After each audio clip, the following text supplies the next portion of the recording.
Hey, this is Dave Doolin from Website in a Weekend. We're here with a little screencast on why POSH matters. POSH, plain old semantic HTML.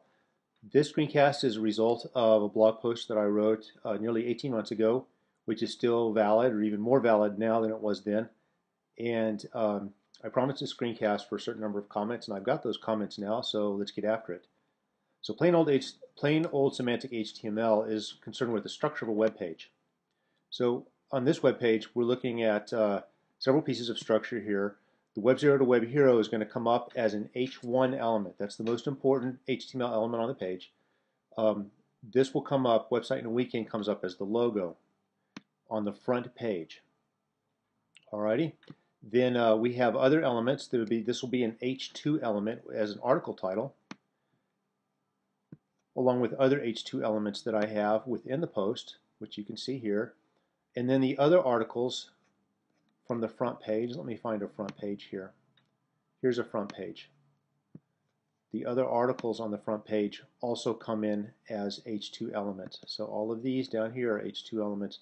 Note that they're styled differently, and the styling is dependent on the placement in the web page. It's not, but it doesn't unweight the structure of the web page. So Google is going to keep the H2 elements structured as the same weight as these elements up here. All right, so what does that look like in source code? Let's take a look here.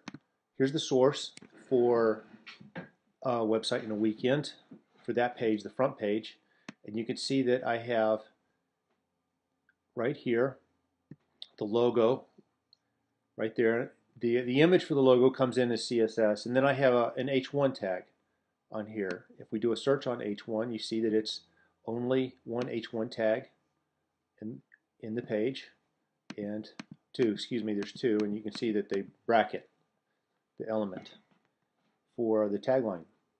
So that's the strongest piece of semantic information on this page, Web 0 to Web Hero.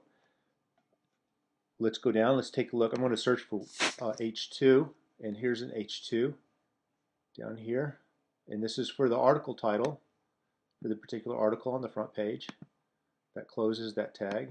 Let's go to the next one, which is down a little bit, right here.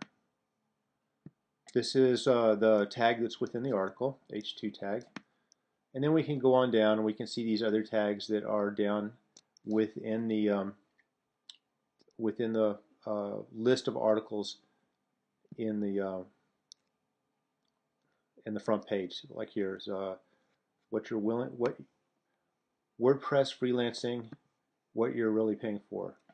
All right, so that's the front page, from the front of the page and the source of the page. Okay, let's quickly get over to a single page, and here we have a single page here, and you'll see that this is now the H1 tag. All right, so let's go take a look at that. H1, there it is, right there. Business partnering, leveraging the strength of others. And then internally, we have these are H2 tags for this single page here. Let's take a look at those. H2. Alrighty. These are the internal divisions.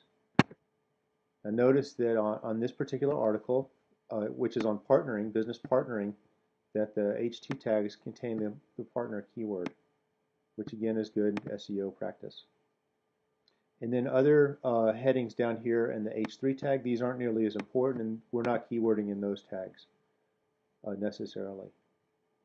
Okay, so that's plain old semantic HTML. It just means making your blog post well structured so that the search engine understands what it is that you're talking about. And that's all we have for today. Thanks for listening. This is Dave Doolin, Website in a Weekend.